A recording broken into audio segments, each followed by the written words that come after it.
நாட்டிலே இனப்பிரச்சனைக்கு தீர்வு காண முடியும். வெறுமனே பொருளாதார பிரச்சனைக்கு தீர்வு கண்ட பிறகுதான் அரசியல் தீர்வு காண முடியும் என்று சொல்வது என்பது ஏற்றுக்கக்கூடிய செயல்பாடு அல்ல என்பதை கூறி வைக்க விரும்புகிறேன். அதுபோல ராமலிங்கம் நண்பர் அவர்கள் பேசும்போது சொன்னார், அமைச்சர் அவர்கள் சொன்னார், சாபக்கேடு பற்றி பேசினார். உண்மைதான். மலைய மக்களை பொறுத்தவரையிலே 26 வருட சாபக்கேடு அல்ல, என்கிற சாபக்கேடு 200 வருட சாபக்கேடு தெரியும்.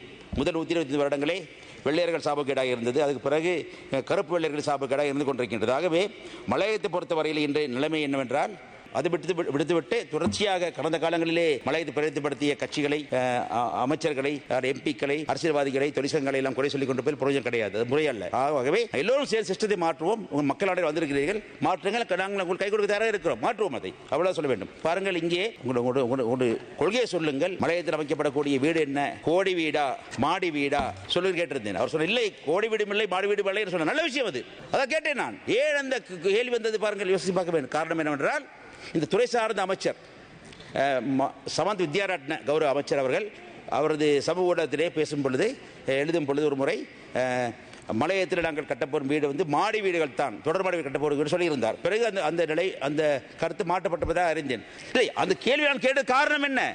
அது பதட்டப்பட தேவையில்லை, அவசியப்பட தேவையில்லை. கேளுங்க, அவசியப்பட தேவையில்லை. நான் கேட்ட கேள்வி காரணம், அப்படியே முரண்பான கருத்துக்களை அரசாங்க தரப்பில் வந்து கொண்டிருக்கின்றன. அதான் காரணம். அது துறை சார்ந்த அமைச்சர் சொல்லியிருக்கிறார், செயலாளர் சொல்லியிருக்கிறார். இப்பொழுது கூட பாருங்கள், நண்பர் அந்த பிரதி அமைச்சர் மீது எனக்கு மரியாதை இருக்கிறது, நம்ம ஒருவர் அங்கே இருக்கிறார், சந்தோஷமாக இருக்கிறார். ஆனால் கூட அத்தகைய பதிலை அமைச்சர் சொல்ல வேண்டும், எதிர்பார்க்கிறேன்.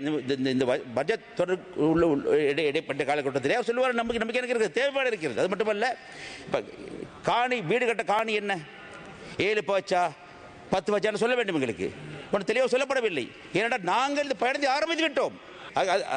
அதை பார்க்க வேண்டும், அது முக்கியமாக அவசியமாக இருக்கிறது. அதை பாருங்கள் நீங்கள்.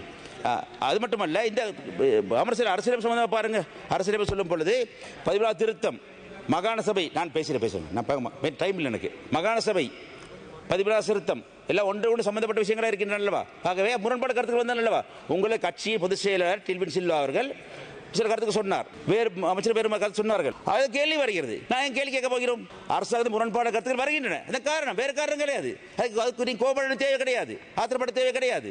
மலையத்தை பொறுத்தவரையிலே தெளிவான முறையிலே இந்த 7 பேச்சா 10 பேச்சா தனி வீடா இல்லையா என்ற பதிலே சொல்ல வேண்டும் என்று நான் கோரிக்கை விடுக்கிறேன். காரணம் என்னவென்றால், ஆகவே நாங்கள் போராட்டி பெற்றிருக்கிறோம். அந்த பயணத்தை பயணத்தை முன் கொண்டு செல்லுங்கள்.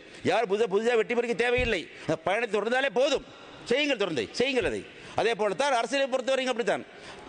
வடகிழக்கு மக்கள், ஈழத்தமிழ் சகோதரர்கள் உங்கள் நம்பி வாக்களித்திருக்கின்றார்கள். நல்ல விஷயம் தானே.